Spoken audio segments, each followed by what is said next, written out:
Hello, everybody, and welcome to Red Suit Chatter, the podcast about everything Star Wars. Welcome. It's sort of a trial run for us. Yeah. You guys won't see what we're actually doing, but we're actually recording ourselves on a video camera right now. You might see this in some sort of spoof reel.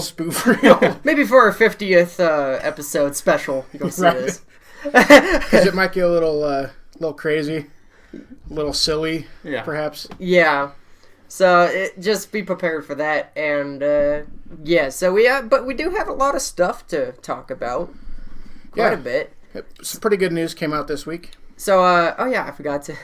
You totally forgot to introduce you two. I introduce everyone. Yeah. I am Dallin. I'm your host, and here I have my two brothers and other hosts, Jay and Ryan. Hey guys. Hello, everybody. And so, now let's begin. So, news from around the galaxy. Will Episode 9 make a return to Jakku? Everyone wants to go back to Jakku. Right. In the words of Finn, why does everybody want to go back to Jakku? Right, Jay, you want to start us off? I think the funny thing is, it's like, are we sure we're not going back to Jakku in Episode 8? Has anybody seen Episode 8? I haven't seen it. Where has Episode 8 gone? Yeah. So apparently I forgot to watch Episode 8. we could perhaps go back to Jakku in Episode. I don't think we will, but it's funny that these stories come out about Episode 9, and we haven't even seen Episode 8 yet. Yeah. So I just found it hilarious. Just like, well, let's just skip all the way to Episode 9. Well, I'm also trying to figure out a reason why you'd need to go back to Jakku, unless Rey wants to go back and get her stuff.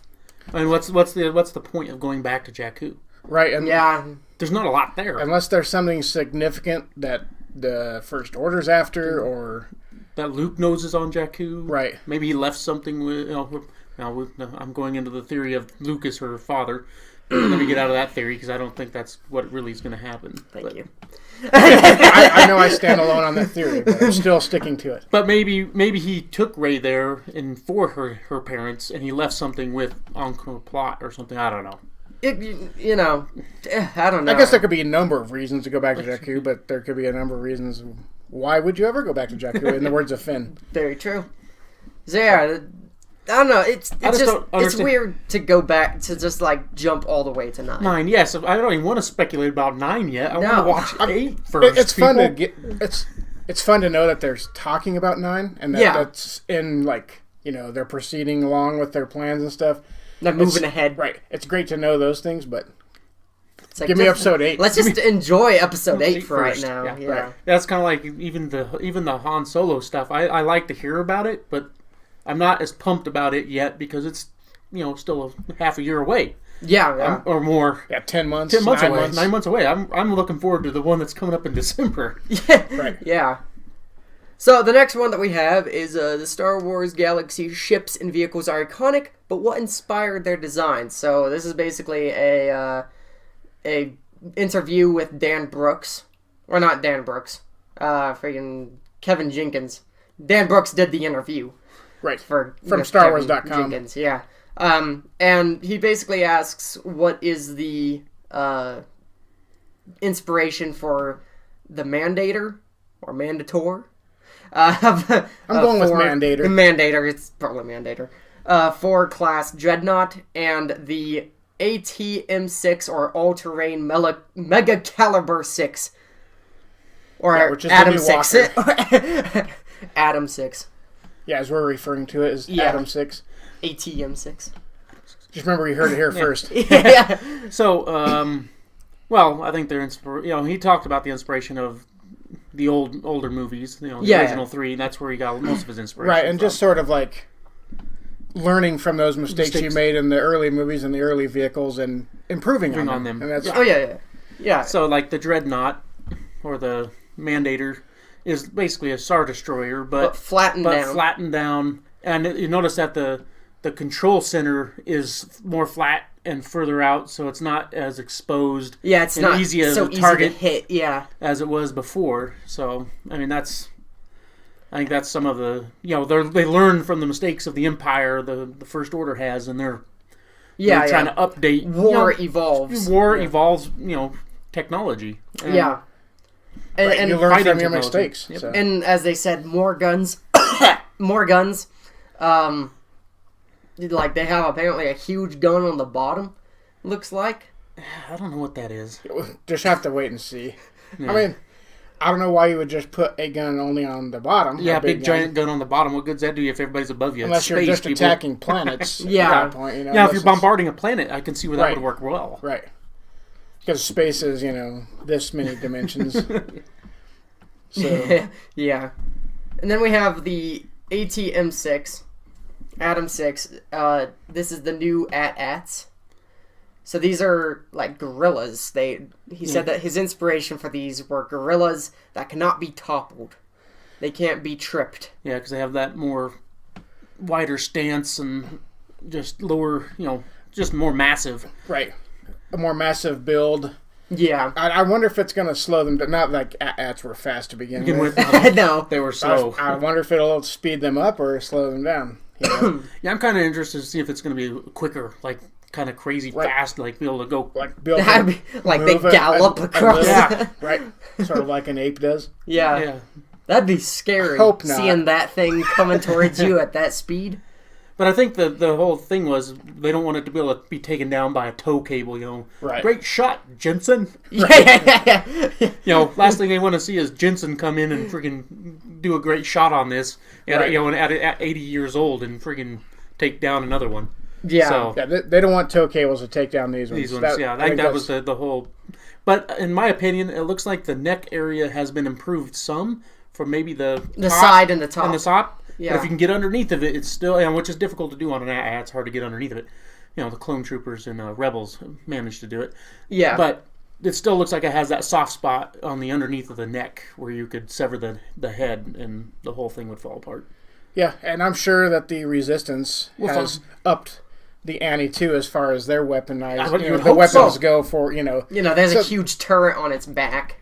I mean, with upgrades to one side of it, you usually get upgrades to the other. So yeah. The Resistance evens himself out. I'm sure the Resistance has some pretty interesting weapons. And they'll find a weakness and they'll exploit it. Oh, yeah. And I'm sure the First Order will find a weakness in the Resistance stuff. But overall, they look great, and I think they look very, very Star Wars. Yes. Yeah. Oh, yeah, definitely. So the next one that we have is that what does Mark Hamill have to say about The Last Jedi this past week? Basically, he says that it's just going to be almost like completely new. There's going to be a lot of different things. Some unexpected elements he talks about. Yeah, unique. And I think all these things are like all positives. Yeah. For the movie going forward. It's good for the Star Wars universe to expand and do different things instead of just... Right, and I know like there's those people out there who are worried about it just being a rehash of like Empire Strikes Back. Oh, yeah. And I think between Rian Johnson and I think they'll take. Is it going to have some similar flavor? Sure, it is. I mean, I just don't think you can get away from it, and I don't know why you'd want to, but I think it'll definitely have, like Mark Hamill says, some unique, different things go on and unexpected things. That's cool. So I'm excited to see what this.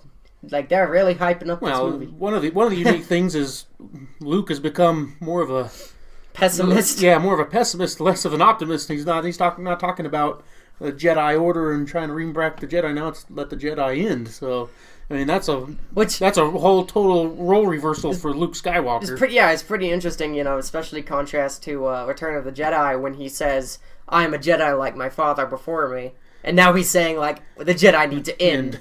like, what happened, Yeah. What did he realize?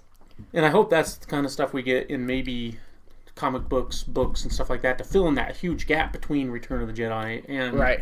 We need stuff to fill in that gap eventually. And I hope we get a little bit of storytelling from Luke to Rey, maybe about what happened. Yeah, that would help too. Yeah, just a little bit. Just a little bit of sit her down. Enough to give us like a sense of what happened, but still leave a lot of mystery. Yeah, I think would be a cool element. Like a little campfire side chat. Yep. On what's going on. I think that he cool. throws the dust into the fire. I mean, Yoda kind of does that for Luke. Yeah, and so does Obi-Wan. Yeah, yep. They they have those little stories. Obi-Wan tells him about Anakin, and it's all his perspective, obviously, not necessarily from a certain point of view. Yeah, from his point of view, right. But I mean, you get that little bit of backstory, and so I'm hoping that happens in this movie. Yeah, that would help because you definitely got a 30-year gap there. So right. Mm-hmm. So we got the Forces of Rider Destiny. Can you speak today? Sorry, I had a mini stroke there for a minute.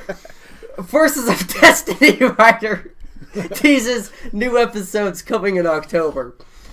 I don't know what it is about me. I'm just not having a good time reading today. Or talking. That's all right. Yeah, we all had those days. So, we'll see Hera. She says that we'll see Hera in this new series. We don't know what other characters we'll possibly There was see. a rumor coming out that said that Finn's supposed to be like a side character in one of these, and Han Solo as well, so... That means probably another Princess Leia. And another Rey. And another Rey with Finn. That'd be my guess. Or you could even have Leia Organa. I think the older Leia with Finn. An older Han Solo. So right. I think you also get like a Hera, maybe even Hera with Sabine. Yeah. And even maybe Hera with Ahsoka. Yeah, good. I mean, who knows? Yeah. So I'm excited to see more of these. You could get what? Han with Rey for sure, huh? Yeah, definitely. Yep, that'd be cool. That would be pretty cool. So yeah, I'm excited to see more of these because they're. I really enjoyed the first ones. Yeah, me too. Even though they're just like 3-minute little things, right. It fills in those little tiny gaps. That's what I liked about it. Just gives you a little bit more character development. Very small, but and it's just fun that they're inviting like the younger generations in and trying to get the younger. And I know some in. of these next few. I don't know if the next ones, but some of these episodes are eventually going to get longer. Oh yeah, they're not just going to be the 3-minute, right? They're going to when they go to Disney. Yeah, Channel, I heard that they're supposed to get longer, but I mean, we'll see. I don't know. But I mean, the toys. Super cool. Oh yeah, definitely. I got all of them so far. If you if you're watching the special edition of this episode, then you can see that we have a Rey action figure, my Rey action figure, right there. Forces of Destiny. So here we got Star Wars Rebels, the complete season 3 on Blu-ray came out today of recording this, August 29th. And I guess this is a good opportunity for Ryan and I, since we never watched Rebels. Jay has watched all of Rebels. Right. But Ryan and I only just started it, and we are on season 2. We just we're like a few episodes in. Yeah, a few episodes. Just after they met up with Rex and the rest of the clone trooper guys. Okay. Yeah, and the other Inquisitors are chasing Ezra now. Yeah, that's the last episode we watched was the other the two new Inquisitors. So yeah, I just want to give my little quick impressions of watching the first few, the first season and the first few episodes of season 2. I'm really enjoying it. You don't get as connected to the characters as quickly as you do in, say, something like Clone Wars. Well, it's because you already know a lot of those characters. Right. You know who they are, so you're more connected to them. But these ones, they do a really good job of building up these characters and making them seem, real. And I can honestly say there's not really a character that I hate. I like all the characters. Right. I think they all... I mean, I've seen most of the episodes. I haven't seen, all of season 3. Certainly not sequentially. I might have seen all the episodes, but maybe not in the proper order. Yeah. But you're right. There's not a single character I'd they could have done without them. Yeah. They're all pretty good.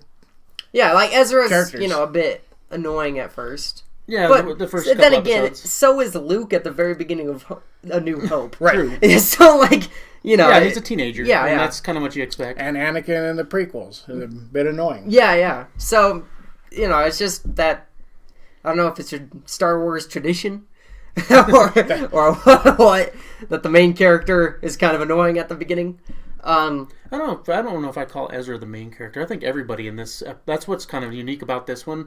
All of the 5, is it 5 of them? It's the crew. It's the crew. The 6 of them. 6. Those 6 are It's Zeb, Sabine, Hera, Kanan, Ezra, Chopper. So those 6, are the main characters, all of them. Right. There's not just one main character. Yeah. That's why I like, one thing I do really like about it.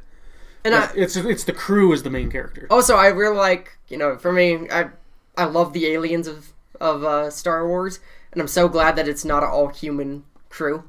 You got Zeb, and you got Hera, and you got Chopper, and you even have a Mandalorian on there as well. Right. Which, aren't normal humans. Yeah. Not really. And so, I just like the diversity when it comes to that. Yep. And I also... Oh, son of a gun. Oh, well. So it's we got to set that timer. Yeah. Okay. So, but I also like I like some of the other characters that they've brought back from the Clone Wars, like Hondo. Oh, yeah. And Ahsoka. And the Clone Trooper guys, Rex, Wolf, and Gregor. Have you guys got to the Lando part yet? Yes. Lando's in it, which is cool. Right. So, yeah. Yeah. I'm fully enjoying it. I'm glad that, they're not breaking Star Wars canon. Of course, I'm sure Pablo Hidalgo is keeping a close eye on this series. Yeah, he does. Him and so does Filoni. Well, Dave Filoni knows what he's doing when it comes to this stuff. But, when it comes to Disney, it's always a bit of a crapshoot of what you get. Because I've always been very cautious of Disney channels. And so, that's why I originally didn't watch Rebels, is because it's like all the advertising and of Disney and stuff kind of annoyed me and put me off. That's the hard part about it, I think. It was watching it on Disney itself, is the commercial part. Yeah. Nowadays, I'm so used to just watching stuff on Netflix or just binging it, and I don't have the commercials. And when all of a sudden the third time the commercial comes up for some Nerf gun, it starts turning me off to watching the show. Right. That's so true. And plus, they've just Disney. Yeah, it does just break up the flow of the show. That's why I loved watching. I never watched Clone Wars when it was on TV on. Was it TNT or TBS? No, it's Cartoon Network. Or Cartoon Network. I hardly ever watched it. I never watched it. It wasn't until it came on Netflix that I was able to put, episode 1 and 2 and 3, and because they all, there's 4 episode story arcs usually, 3 episode story arcs, and that's what I liked about binging it on Netflix is you get that continuity and it makes more sense. Yeah. I mean, I watched Clone Wars a little bit when it was on Cartoon Network, but not nearly as much as other people. My friend watched it a lot, and I would watch some episodes with him, but that was I never watched it at home. Right. And I just liked watching it on Netflix better, just because you can just watch it. Mm-hmm. There's no enjoy it at your own pace. Right. Yeah, just when it gets broken up by the same same products being sold to kids. Lunchables. Kid cuisine. Even when you DVR it, you still have that break, you have fast forward. Stop. Right. Yeah. You still have that little time gap in there where you oh, come on. Yeah. Just back to the story. Right. Yeah. So that's why I didn't watch it. But I'm excited to see season 3. I need to finish season 2. So we got a image from Rian Johnson here from Last Jedi. It's apparently an explosion. Now, actually, as I'm looking more at this, I'm thinking I can see a planet rimmed right there. Planet? Yeah. Possibly. On the far left. Whatever it is, it's awful. Looks like it's big. It's super huge, the explosion is. Oh, apologies for that. Dogs are barking at someone. But yeah, and it doesn't. And it's black and white, so it doesn't give you a whole lot. Right. Yeah. There's very little color contrast. I think he might be taking a page out of Ron Howard's book to try to get people excited about the movie by sending out little tiny clips like this, snapshots of something. On either I think those came up on Instagram on Rian Johnson's Instagram page. Yeah. Which I think is a great tactic. Oh yeah. Twitter and Instagram photos are really good. I mean, it's a single image with maybe a little caption, and it just gets people talking. That's the whole point, right? It's a great little marketing tool. Yeah, because it's a free marketing tool. It doesn't cost anything. Nope. Yeah. Just their time to put it up and to come up with something clever to say. That's all. Just takes a little of their time, but it's cool. Yeah. So we got Michael K. Williams' role has been cut from the Han Solo movie. Now, honestly, had this article not come out, I never would have known. Yeah, exactly. I didn't even know. To be honest, I don't even know who Michael K. Williams is. Right. Me neither. I'm looking at his picture right now, and I'm not too familiar with his work. I don't know what he's been in. Yeah, I think he's been in mostly like UK production type stuff. He's been in Game of Thrones? No, sorry. That's Emilia Clarke. Yeah. Like I said, had this article not come out, I probably wouldn't have ever known. Yeah. And, it sucks that somebody has to, leave and can't, and it's not because he wasn't good or anything. It's just because of scheduling conflicts. Yeah, he had another movie that he was shooting. He was shooting another movie in Africa, and he couldn't make it to the reshoots, so they had to, Ron Howard had to make a call. And they wanted to redo some of the shots with his character in it, so I think they just decided, we'll go another route. Yeah. I'm sorry, man. So maybe he'll be in a different movie as somebody totally different. I think that's what his hope is. Is he's like, I don't want to be out of the Star Wars universe altogether. Right. That's basically I've heard people talking about that. He's like, I want to be in it. Maybe the next movie he can jump in. Maybe in the Kenobi. Maybe he'll have a role in a Kenobi movie, or he could even jump into episode 9. You never know. Yeah, exactly. I mean, I'd like to see him get his shot since he was in it. Last thing you want to be is in a Star Wars movie and you get cut out of it. Maybe Lucasfilm would like to do something original and make him original character from a event or something. We've been talking about. Yeah. Maybe he could be the star of his own Star Wars movie at some I still point. hope Michael K. Williams ends up in a Star Wars movie. Yeah, dude. I hope your dreams come true. Yeah, because I know I would be really disappointed if I couldn't make it back to do some stuff for a Star Wars movie. I'd be like, oh, come on! Yeah, I hope he comes back.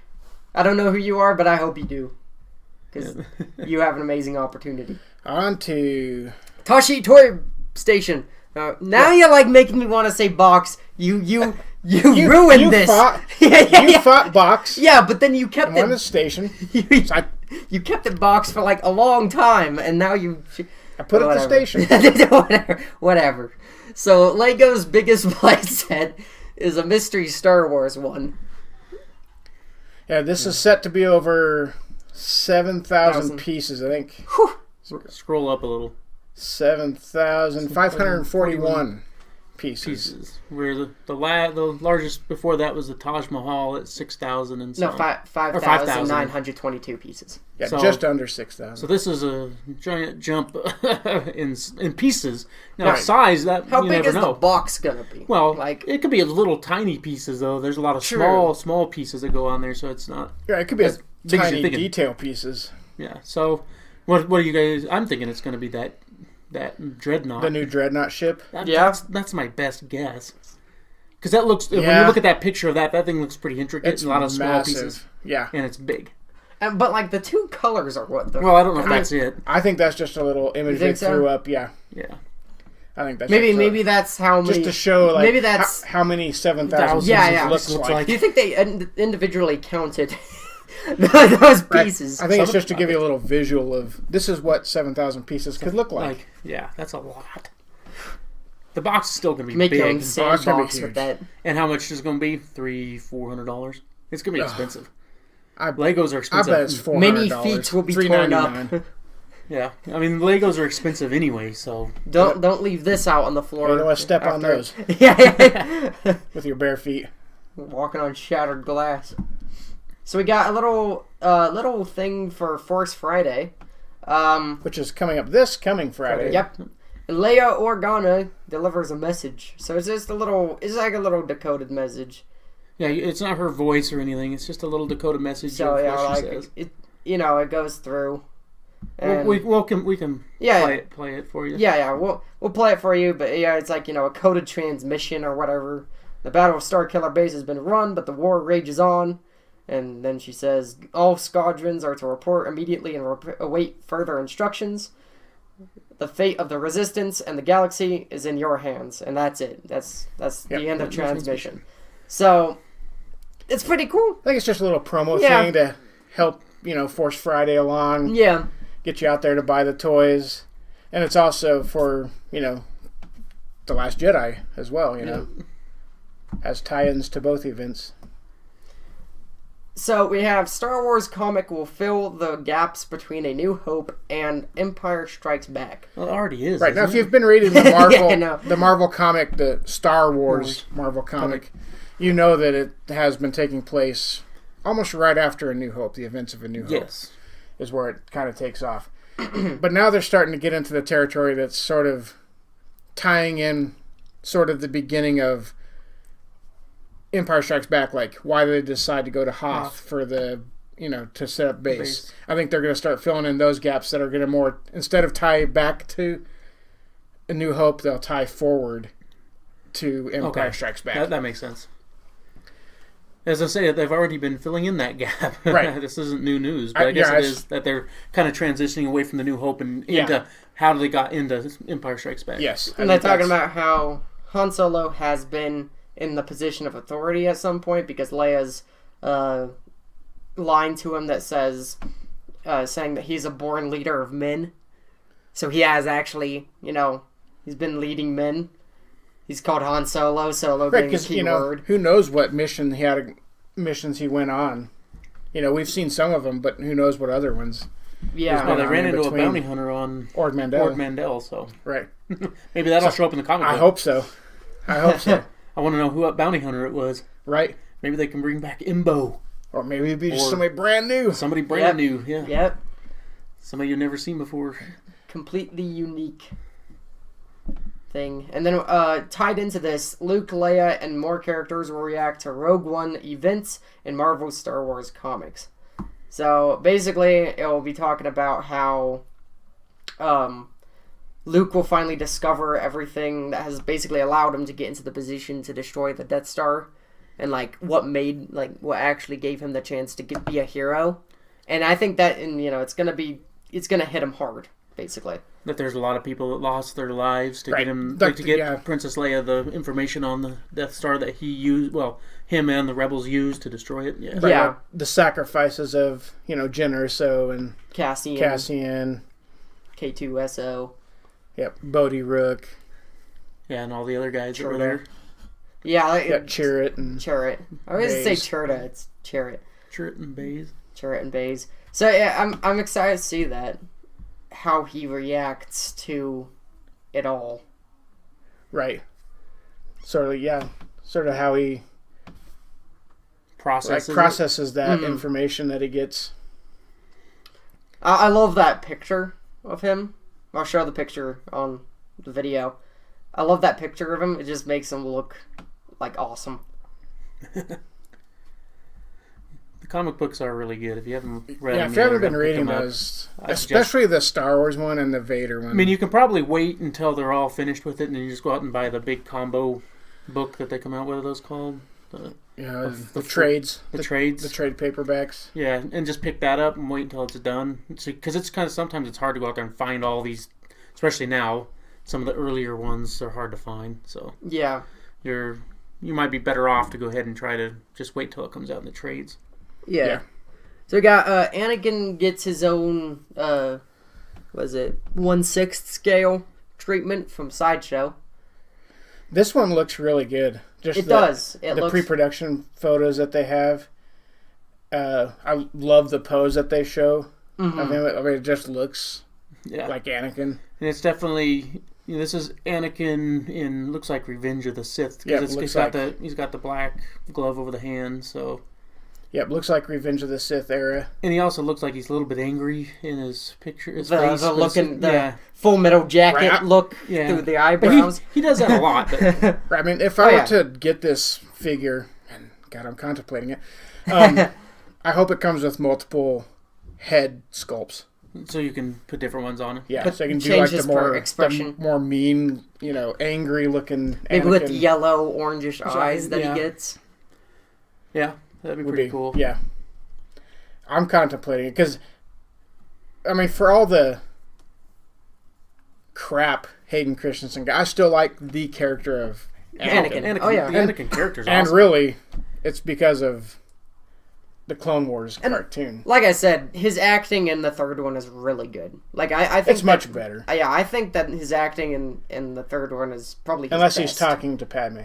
That's the only time. That's the only time that he's. But like the facial expressions he gets going on, and like his character acting is better. Like the facial acting, right, and the motion acting. Yeah, how he moves, how he walks, the non-verbal emotions. Yeah.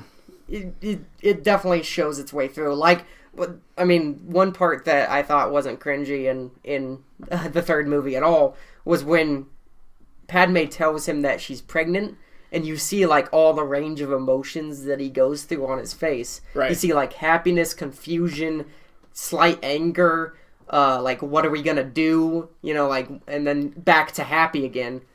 And so like that whole scene is really good. Yeah, he kind of like just in his face like processes that information. Yeah. I mean, he does have his moments that he just didn't get very good direction. From George Lucas, I don't think. No. And I hear that, I mean, people want him to come back as a Force ghost in the newer movies. So maybe like Last Jedi or the 9th movie. I would have no problem with that. I wouldn't mind seeing it. No, I wouldn't mind seeing that too. I think it would be cool. I wouldn't mind seeing him in a flashback sequence for the Obi-Wan movie. Oh yeah, that would be cool too. Yeah. That would be pretty cool. So here we got we're going on to gaming with Gamorreans. There's only one thing, and it's a tiny thing, so it'll be done pretty fast.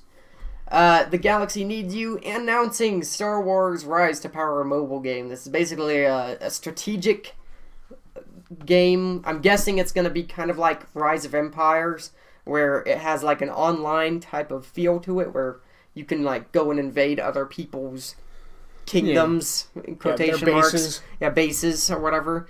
I'm sure you could probably like build up your own empire. I don't know.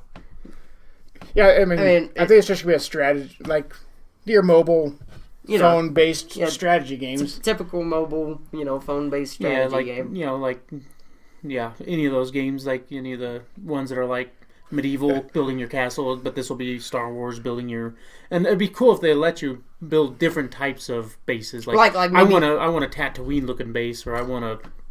I would love it. I know that's maybe down the road. I would love it if you get to like choose your career at the very beginning. So maybe you're a Jedi, so you want to build up a Jedi temple. You're a Hutt, so you want to build up your own palace and your own crime syndicate. And crime syndicate. Yeah, and you have different like warriors that go out and do the battles at the other people's things. Mm-hmm. Yeah, you have your Gamorrean guards. Yeah, you have your Gamorrean guards where the Jedi might send out clone troopers or whatever. Right. I guess it'd be clone troopers. Yeah, or just Jedi knights. The Jedi Knights got to be too power. They got to be too. They'll be like hard characters to get. Would be my guess. Right. Yeah, sort of like a bounty hunter would be a hard character for a Hutt to get. Yeah. And then you have a Sith, and you can like build up your Sith Empire and get your apprentice. Yeah, and you have a bunch of stormtroopers or like your base character attack guys, and then you have some others, Inquisitors maybe that can go out and attack for you.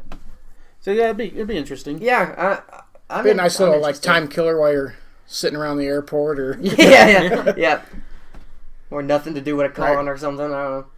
Like, you're sitting in a line. Yep. Yeah, you're sitting in line at a con.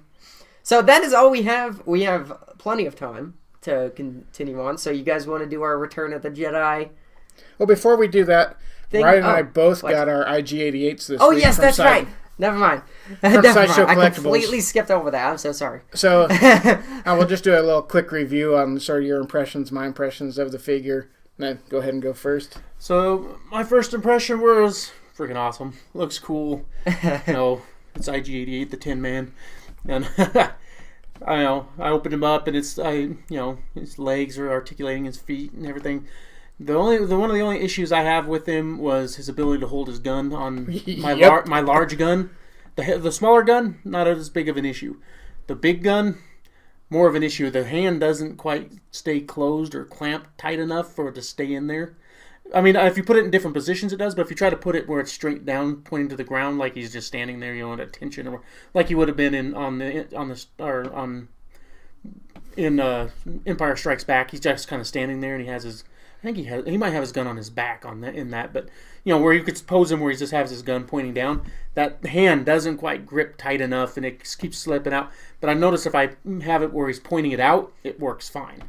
Right. That was my one major issue. As far as the looks go, awesome. I mean, the paint work looks great. Yeah. Just the detail on the figure looks great. The articulation. Did you know that it has a battery and a little button you push on top? Where does it light up? I don't know. Because I pushed the button and I haven't messed with nothing it yet. lights up. And you think that his eyes would. And also, yeah, maybe there's not a battery in it, but I can't figure out how to get the thing off for the battery. So I'm going to have to go to Sideshow to... That's one of my complaints. Like, where's the battery? What does this button do? That's the thing. One thing they don't give directions. They don't give enough direct. I think they would do themselves a service if whoever builds these things actually put in maybe just a small little tiny manual. Like, you get this one sheet of paper, and it has like this little weird shape on it. Like, what's that? Like the battery? Like, I finally figured out it's the top of his head that the shape is. Yeah. Like... Okay, so I push the top of his head, but nothing's happening. It obviously clicks, but nothing happens. Yeah. Yeah, I didn't even get that far into it. So and the little circular things, I finally figure out what those are. Okay, what are those? They're like little mines that his little sash thing is magnetic. So and they magnetically hook onto it. So, yeah, because I couldn't figure that out. I'm like, what are these things? I just left them in the box. I had to look at the inside picture, the one that's inside the box when you open it up. Okay. And there's like that picture back there. I had to look at that to figure out what it was. And I tried to duplicate the pose that was on the on the inside of the box. Almost impossible. Like, I couldn't figure out how to get... Like, his whole shoulder joints actually rotate up. So you can change the pivot point. Yeah. And... Because if you look at it, it's like a C. And the pivot point, like, comes in and out of there. I mean, you'd have to look at the... toy to know what I'm talking about, but if you're a toy collector and you get this figure or you already have him, you probably already know this stuff. But that was like, I was a little anxious, like, does this actually rotate? Because in the picture it's rotated. Yeah, and you're just like, am I going to break this? Am I going to break this? Here we go. I do have 30 days to return it, so I rotate and it does break free and rotate. So I got him in a pretty cool pose, but my same issue you have, he just can't hold on to his weapons at all. Because the hands aren't. And I don't know which side you put. Like, I put the long rifle in his right hand with the more complicated looking claw. It has like the extra piece. Same here. And just the 2-fingered claw, I put the other gun in. Yeah. That was always my issue with IG-88. Those how does he even really use the guns? How does he actually shoot these things? Because he doesn't really have like fingers. Yeah. He doesn't have a regular hand. That aside, you know, those details aside, it's still a sweet figure, and I'm so happy I picked him up. Yeah, me too. He's in there with my 4-loom.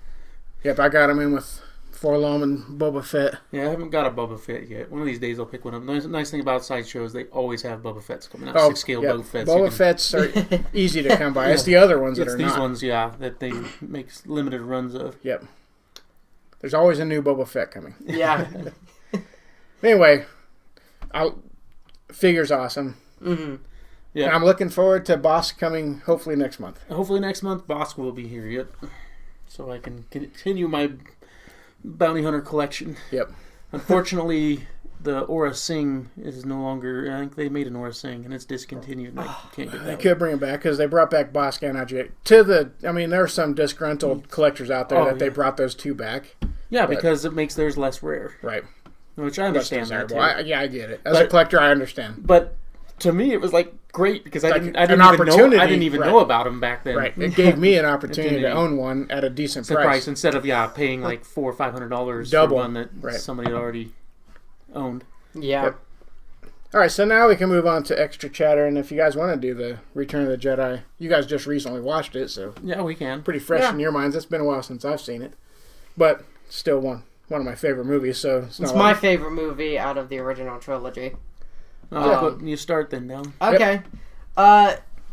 Yeah, I love this movie. It's my favorite movie. It's my favorite Star Wars movie ever. So far, and maybe the sequel movies will change that. I don't know.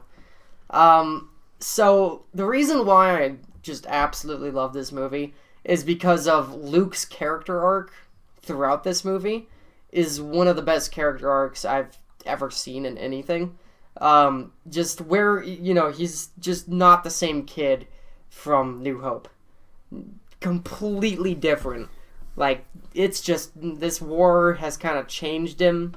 You know, finding out that Darth Vader is his father has changed him. And he is now more of an adult. He's more matured now, and he's more dangerous. You know, like, he's more threatening. He's more of a cool presence there instead of, you know, like, this kid, you know. Right, he's got more of an ominous presence. Yeah. It's like more threatening, more like his first appearance in this movie just says everything about his character. Like when he walks into Jabba. That's not the first. Jabba the Hutt's palace. No. Yeah, isn't that? Oh yeah, that is the first time you see him. Yeah, him. Well, except for the little.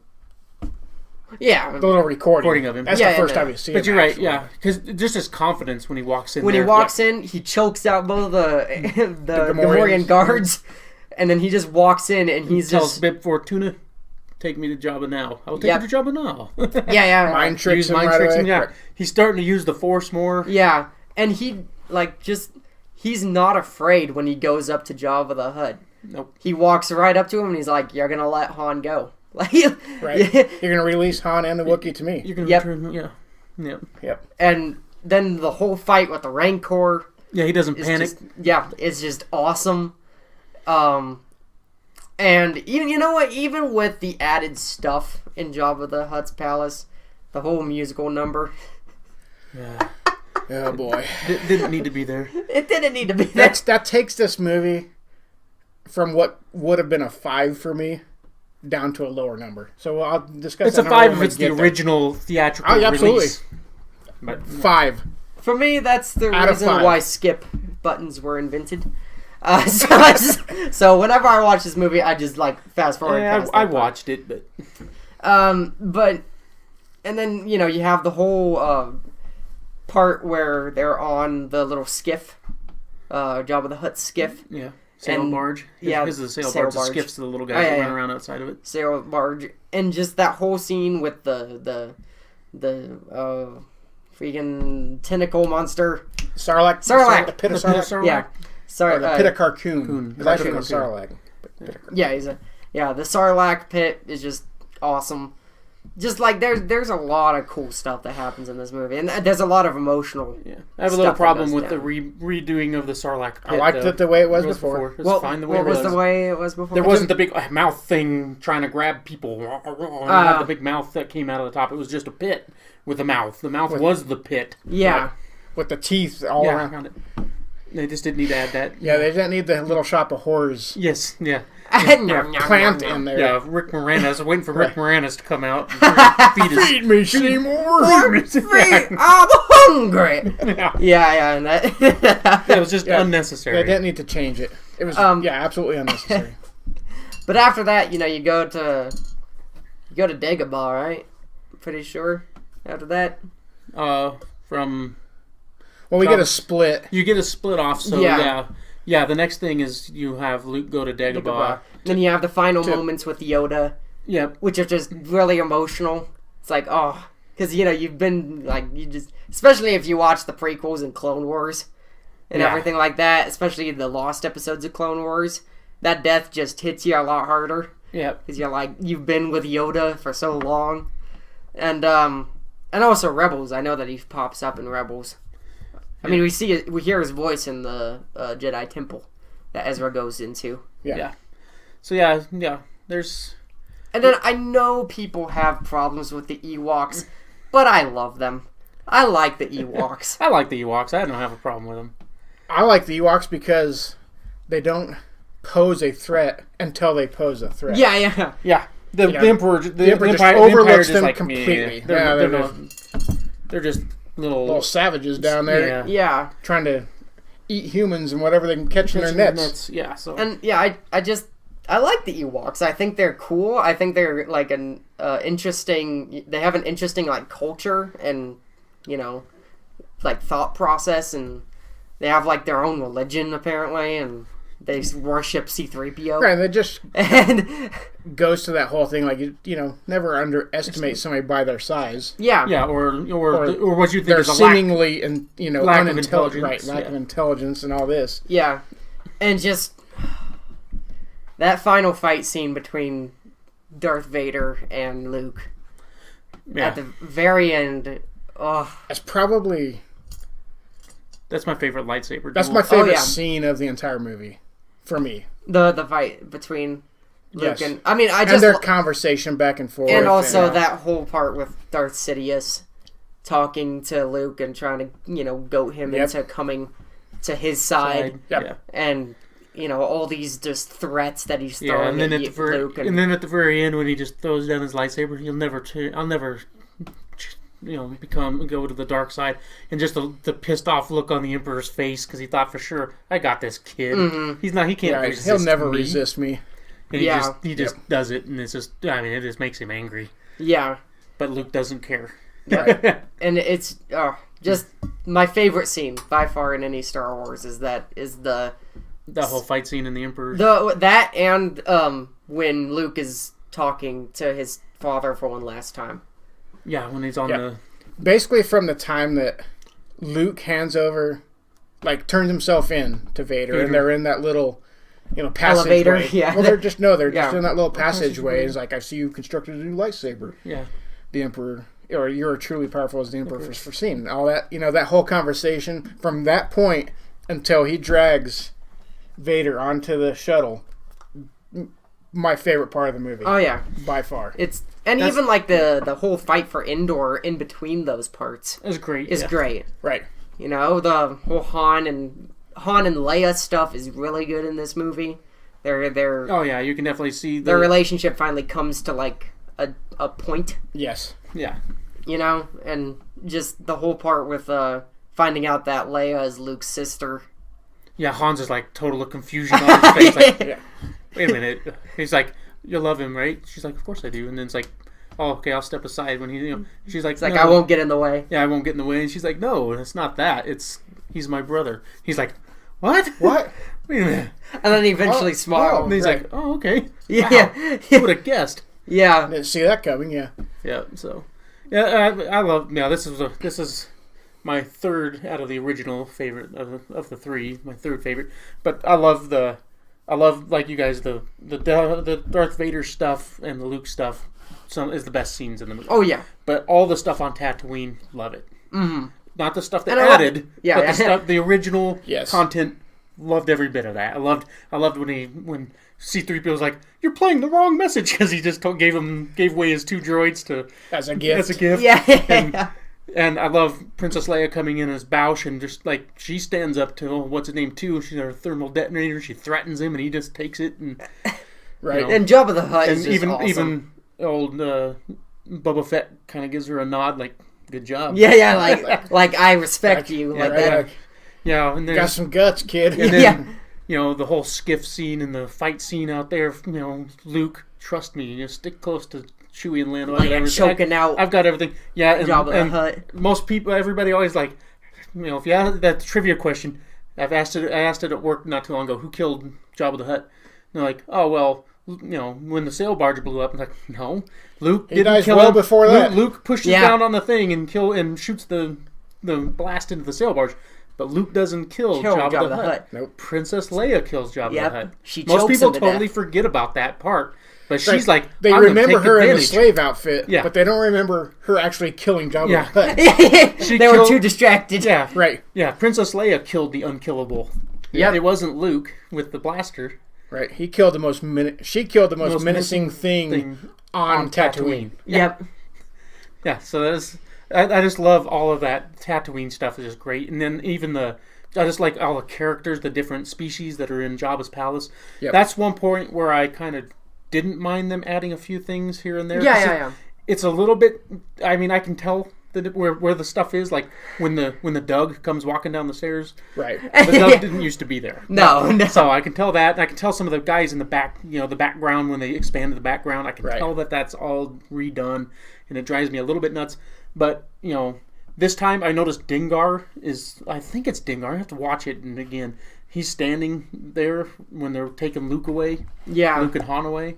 And Animant-Man is there. You can see him better than I ever could before. I didn't realize how many times you saw Yak Face. I was watching this when I watched it this time. I was watching the periphery. I wasn't watching the main characters that were talking.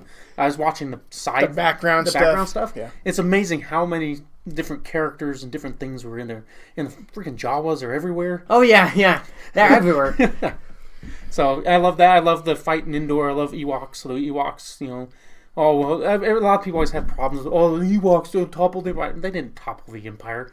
They friggin' helped topple the Empire. It was Han and Leia, and it was Chewie. And those guys were the main reason that they were able to get into the base and destroy the base. And also Lando and Admiral Akbar and Wedge and those guys are the ones that really did it. In this movie, you get the best space battle of the original trilogy. Oh yeah, the best space battle. Mm-hmm. It's a trap. It's a trap. Yeah. I mean, and just watching Lando pilot the Millennium Falcon, and I think in this movie, in particular, the Millennium Falcon actually becomes almost a character. Yeah, yeah, because Han actually has feelings for it. Has so much affection for the ship. Not a scratch. Yeah, yeah, and then he's like, "What's wrong? I have a feeling I'm never going to see her again." Yeah, talking about the ship. Right, it becomes a character in this movie, and I don't think he does see it until Force Awakens. Well, I'm sure he got it back. Yeah, he gets it back. He gets it back. He loses it sometime. I think between Return of the Jedi and Force Awakens, he loses it somewhere in there. Yeah, the assumption is he gets it back right after Lando gives it back to him. Yeah, and it's got a scratch because he knocked off the radar. Because then they have to replace it with the rectangular one. The rectangular one, that we see in Force Awakens. At some point, that happens. So I agree, and this. But you get the best space battle of the original trilogy. You get possibly the best lightsaber duel in any of the movies, in my opinion. Even it's even better than the Anakin Obi-Wan in Phantom Menace. Even though Revenge of the Sith. Everybody loves that one because there's so much action and stuff, but so much emotion. So much emotion, but I still think there's even more emotion and even better lightsaber dueling in that scene with Darth Vader. I just like the dialogue better between Luke and Vader. The dialogue's awesome because Luke he manages to get away from Vader and hides. And Vader's just creeping around like a panther through those underneath all that scaffolding and all the catwalks and stuff. And Luke is starting to get emotional and he's revealing things he doesn't want to reveal and about Vader a twin sister, right? And just that whole line, twin sister. Maybe your feelings of betrayed her too. Right. Maybe if you won't turn to the dark side, perhaps she and will. that just angers Luke into attacking. Right. Coming after him again. And that's when he chops his hand off. I mean, if I could just narrow it down to one probably 2-minute section, that's my favorite part of the movie. That line is when Vader's trying to find Luke where he's hiding. That's the best part of the movie for me. Yeah, it's emotional. I mean, it's you get that father-son. Like he's accepted. Yep. Luke has accepted that Vader is his father, and you get that dynamic between the two of them. Is my favorite part. Yeah, yeah. And the whole ending part where you get to see all the added stuff. And the ending part where you get to see all the celebrating of all the different planets. I don't mind that. I don't mind that. I just wish they would have kept the song. Yes, the original song. The original song with the Ewoks and they were playing and all that stuff. Yep. And they could have added the other scenes and still just played that music. I don't know how to change it. Yeah, me neither. So, if I go back to the original edition, it's 5. A New Hope's a 5, Empire Strikes Back's a 5, and Return of the Jedi is a 5. Mm-hmm. It's the added stuff that draws it back. Takes me out of the movie. Yeah, it does. What about the added stuff in all of New Hope? That's not as bad. No? It doesn't take me out of the movie. Except for the Jabba the Hutt part. Yeah, because that's the one part that takes me out of the movie, and just I didn't even. And only one part of that takes me. That's when he steps on his tail. That's the only part. What about the and the bad animation of the Jabba the Hutt himself? Freaking Greedo shooting it, and then that horrible animation of Han Solo's head dislocating itself from its neck. It's so fast. If you're not looking for it, you don't really notice it. I guess, yeah. But I mean, I don't know why. Greedo shoots first in that movie, but Han shoots first. Yeah. Han shoots first for real. Yeah. But I think there's just more things in Return of the Jedi that take me out of the movie than there is in all the rest. In the other two. Yeah, because Empire doesn't have a whole lot. What was wrong with the Max Rebo band? The song they were playing. Why do they have to? Why do they have to have sliced noodles in there? Why do they have to even bring that character? Max Rebo was doing a fine job playing his little music. I agree with you there. They didn't need that part. And the Sarlacc pit, Empire Strikes Back didn't seem to have as much change in it. No, it didn't have as much stuff added. No, they just added the Cloud City parts. The coming into the city. Right. That's fine. And Boba Fett and the background. Boba Fett walking up to Slave One when he's levitating Han Solo onto Slave One to bring him back to Jabba's and there's palace. the Wampa with his arm cut off. That was fine. I mean, there were some scenes that they added, but it wasn't enough that it was just overpowering and it just really took away from the movie. No. Where Return of the Jedi, they really just. I mean, A New Hope, they added more dewbacks, and they added more to the Tatooine or to the Mos Eisley scene, as they're coming in. Yeah, and the biggest problem I had with that one was the Jabba the Hutt, adding Jabba the Hutt. It wasn't unnecessary. Yep, they didn't need to do it. And, Han calling him a human because that's what he was in the original cut. He was just a person. Yeah, and he goes, "You're a good human being." It's like, he's not a human being. It's supposed to be an insult, and I get it, I guess. But they could have just done away with it. I think the only reason they put that scene in is so people could see Boba Fett again. Yeah, that's not a good Wasn't enough reason. No. Wasn't enough reason. I love Boba Fett. But yeah, so that is our review of Return of the Jedi. Can you believe that we've almost reviewed every single Star Wars movie on this podcast? Got one more left for Force Awakens, and then we'll do a review of Last Jedi when it comes out, and that episode will probably be a special episode because we'll probably be going for 2 hours on that thing. Well, that, and we'll also be putting up spoiler alerts. Oh yeah, because we're gonna do some spoilers on that. Our sister will probably join us for that. Oh yeah, we'll have a fourth person. So yeah, this was episode 19 of this podcast. Yeah, we know the beginning of this one got a little silly because we were doing some testing with the recording. I mean, it went well, video. But we just need a bigger SD card. I don't think it was the card. I think the camera shut off. Timed out. Or we got to expand that timer on the camera. We'll talk off. Okay, yeah. You just cut this stuff. Okay, sorry. But yeah, we were just trying to figure out where we were going with the filming thing. Hopefully, it'll go all right when we actually see you next week. We'll see you next week. We're gonna put it up no matter what. So. Right. Yep. So yeah. Jay, where can people find you? I'm freaking stretching. You can find me on Instagram at jwilsonbydesign, and you can find me on Twitter at jbird51. Have you been posting your pictures?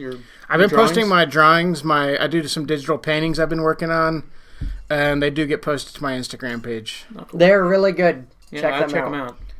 I'll cross-post them to our Red 2 Chatter Facebook page. I'll start doing that. What have you done? You've done... I started with Kylo.